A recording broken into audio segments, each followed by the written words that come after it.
Special branch BJPയുടെ അല്ലെങ്കിൽ സംഘപരിവാർ പ്രസ്ഥാനങ്ങളുടെ പോഷക സംഘടനയൊന്നും അല്ലല്ലോ. കേരളത്തിലെ ആഭ്യന്തരമന്ത്രിയായിട്ടുള്ള ആഭ്യന്തര വകുപ്പ് കൈകാര്യം ചെയ്യുന്ന പിണറായി വിജയൻ്റെ കീഴിലുള്ള സ്പെഷ്യൽ ബ്രാഞ്ചാണ് റിപ്പോർട്ട് ചെയ്തത്. ശ്രീ ആനന്ദൻ CPMൻ്റെ ഭാരവാഹിയാണ്, മുൻ ബ്രാഞ്ച് സെക്രട്ടറിയാണ്, കിഴക്കേ അട്ടപ്പള്ളം ബ്രാഞ്ചിലെ അംഗമാണ്. ഇപ്പോഴും വളരെ ദൗർഭാഗ്യകരമായിട്ടുള്ള സംഭവം, കേരളത്തിലെ ഉത്തരവാദിത്തപ്പെട്ട മന്ത്രിസ്ഥാനത്തിരിക്കുന്ന ശ്രീ MP രാജേഷ്, അദ്ദേഹം കാര്യങ്ങളെക്കുറിച്ച് മനസ്സിലാക്കാതെ, സംഭവത്തെക്കുറിച്ച് കൃത്യമായിട്ട് പഠിക്കാതെ, അത് RSSൻ്റെ നേതാക്കളാണ് ഈ കൊലപാതകത്തിന് ഉത്തരവാദി എന്നുള്ള രീതിയിലുള്ള പ്രസ്താവനയുമായിട്ട് രംഗത്ത് വന്നു. ഒരു ഉത്തരവാദപ്പെട്ട സ്ഥാനത്തിരിക്കുന്ന ഒരു മന്ത്രിക്ക് നിരക്കുന്ന പ്രസ്താവനയായിരുന്നില്ല ശ്രീ MP രാജേഷിൻ്റേത്. അദ്ദേഹത്തിൻ്റെ സർക്കാരാണ് ഭരിക്കുന്നത്, ആഭ്യന്തരമന്ത്രി കേരളത്തിൻ്റെ മുഖ്യമന്ത്രിയാണ്. ആ ആഭ്യന്തരമന്ത്രിയുടെ കീഴിലുള്ള പോലീസിൻ്റെ സ്പെഷ്യൽ ബ്രാഞ്ച് സംവിധാനം ഉപയോഗിച്ചുകൊണ്ട് കൃത്യമായിട്ട് വിവരങ്ങൾ ശേഖരിക്കാനുള്ള അവസരം അദ്ദേഹത്തിന് ഉണ്ടായിട്ടും അത് ഉപയോഗിക്കാതെ BJPയെ രാഷ്ട്രീയപരമായിട്ട് BJPയും അതുപോലെ തന്നെ സംഘപരിവാർ പ്രസ്ഥാനങ്ങളെയും അവഹേളിക്കുന്ന രീതിയിൽ, അപമാനിക്കുന്ന രീതിയിലുള്ള പ്രസ്താവനയുമായിട്ടാണ് അദ്ദേഹം രംഗത്ത് വന്നത്. ഈ പരാജയങ്ങളെല്ലാം മറച്ചു പിടിക്കാൻ, അതിനൊരു മറയാക്കാനാണ് അദ്ദേഹം വാളയാറിലെ ആൾക്കൂട്ട കൊലപാതകത്തെ ഭാരതീയ ജനതാ പാർട്ടിയുടെയും സംഘപരിവാർ പ്രസ്ഥാനങ്ങളുടെയും തലയിൽ കെട്ടിവെക്കാനുള്ള ശ്രമം നടത്തിയത്.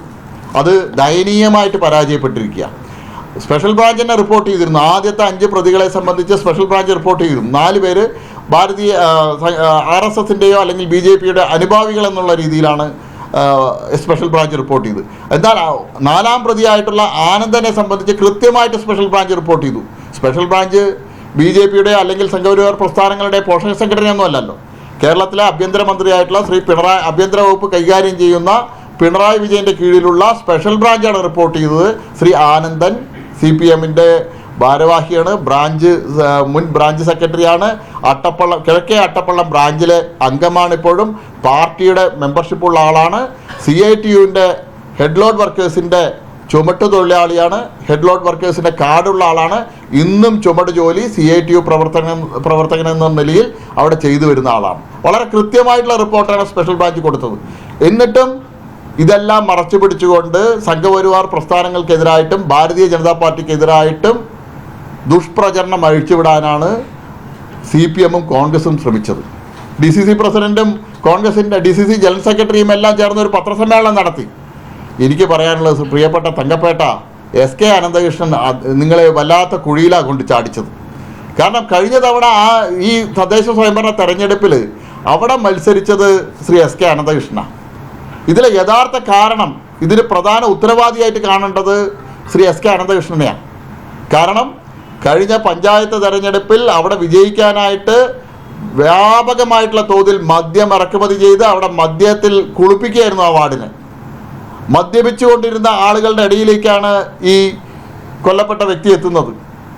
ആ കൊല്ലപ്പെട്ട വ്യക്തി ആ മദ്യപിച്ചിരിക്കുന്ന ആളുകളാണ് ഈ കൊല്ലപ്പെട്ട വ്യക്തി ആക്രമിച്ചതിൻ്റെ പേരിൽ ആദ്യം അറസ്റ്റ് ആയ ആളുകൾ. അന്ന് പുറത്തു വന്ന വീഡിയോയിൽ വളരെ കൃത്യമായിട്ട് വരുന്നുണ്ട്. കോൺഗ്രസിൻ്റെ മുൻ പഞ്ചായത്ത് അംഗം ഈ കൊല്ലപ്പെട്ട വ്യക്തിയെ മർദ്ദിക്കാനായിട്ട് ആഹ്വാനം ചെയ്യുന്നതിന്, മർദ്ദിക്കാൻ പറയുന്നതിൻ്റെ വോയിസ് ക്ലിപ്പ് ആ വീഡിയോയിലെല്ലാം ഉണ്ട്. അപ്പോൾ കോൺഗ്രസിൻ്റെ മുൻ പഞ്ചായത്ത് അംഗത്തിൻ്റെ നേതൃത്വത്തിലാണ് ഈ ആൾക്കൂട്ട കൊലപാതകത്തിന് നേതൃത്വം കൊടുത്തിട്ടുള്ളത്. അന്ന് ആ ആൾക്കൂട്ട മർദ്ദനത്തിൽ നിരവധി കോൺഗ്രസിൻ്റെ പ്രവർത്തകരുണ്ട്. ഇന്ന് പോലീസ് അറസ്റ്റ് ചെയ്ത 2 ആളുണ്ടല്ലോ, പോലീസ് കസ്റ്റഡിയിലെടുത്ത് ഇന്ന് റിമാൻഡിലാവുന്ന 2 ആളുകളുണ്ടല്ലോ, റിമാൻഡ് ചെയ്യുന്ന ആളുകളുണ്ടല്ലോ, വിനോദും അതുപോലെ തന്നെ ജഗദീഷും. അവരുടെ പശ്ചാത്തലം എന്താ? അന്ന് DCC പ്രസിഡന്റും അതുപോലെ തന്നെ KPCC സെക്രട്ടറി ശ്രീ ചന്ദ്രനും പറഞ്ഞത് 15 പ്രതികൾ RSSകാരാണ്, RSS BJP പ്രവർത്തകരാണ്, ഒരാൾ CPM പ്രവർത്തകനാണ്. ഇപ്പോൾ ഇന്ന് അറസ്റ്റ് ചെയ്യപ്പെട്ട 2 ആളും കോൺഗ്രസിൻ്റെ പ്രവർത്തകരാണ്. ശ്രീ വിനോദ് കാലാകാലങ്ങളായിട്ട് കോൺഗ്രസിൻ്റെ അവിടുത്തെ സജീവ പ്രവർത്തകൻ, ഈ കഴിഞ്ഞ തെരഞ്ഞെടുപ്പിൽ കോൺഗ്രസിന് വേണ്ടി എല്ലാ തരത്തിലുള്ള പ്രവർത്തനങ്ങൾക്കും നേതൃത്വം കൊടുത്ത ആൾ. ശ്രീ ജഗദീഷ് ഈ കഴിഞ്ഞ തെരഞ്ഞെടുപ്പ് വരെ, തദ്ദേശ സ്വയംഭരണ തെരഞ്ഞെടുപ്പ് വരെ CPMൻ്റെ പ്രവർത്തകരും ഈ തദ്ദേശ സ്വയംഭരണ തെരഞ്ഞെടുപ്പിൽ SK അനന്തകൃഷ്ണന് വേണ്ടി സജീവമായിട്ട് അവിടെ പ്രവർത്തനത്തിന് ഇറങ്ങിയ ആളുകളാണ്. അപ്പോൾ 2 രാഷ്ട്രീയ പാർട്ടികളുടെയും കോൺഗ്രസിൻ്റെയും CPM-ൻ്റെയും പ്രവർത്തകരെ ഈ ആൾക്കൂട്ട കൊലപാതകത്തിൽ അവർക്ക് പങ്കാളിത്തം ഉണ്ട്. കോൺഗ്രസിൻ്റെ മുൻ പഞ്ചായത്ത് മെമ്പറാണ് പോലീസ് അന്ന് ചോദ്യം ചെയ്യാൻ കൊണ്ടുപോയ ആളുകളെ പോലീസ് സ്റ്റേഷനിൽ ഇടപെട്ട് അന്ന് പോലീസ് സ്റ്റേഷനിൽ ഇറക്കി കൊണ്ടുപോയത്.